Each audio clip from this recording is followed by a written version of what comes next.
ANM ನ್ಯೂಸ್ಗೆ ಸ್ವಾಗತ. ಪ್ರೀತಿ ಪ್ರೇಮ ದೋಖ, ಪ್ರೀತಿ ನಂಬಿ ಮೋಸ ಹೋದವಳ ಕಣ್ಣೀರಿನ ಕತೆ. ಪ್ರೀಸೆ ಅಂತ ಹಿಂದೆ ಬಿದ್ದ ಯುವಕ,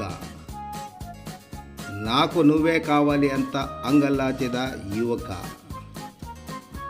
ಇಬ್ಬರ ನಡುವೆ ಪ್ರೇಮಾಂಕುರವಾಗಿ ಮರ ಸಹ ಸುತ್ತಿದ್ದರು. ಕೈ ಹಿಡಿದು ಕಾಪಾಡುತ್ತಾನೆ ಅಂದವ ಕೈಕೊಟ್ಟು ಜೂಟ್ ಹೇಳಿದ ಯುವಕ.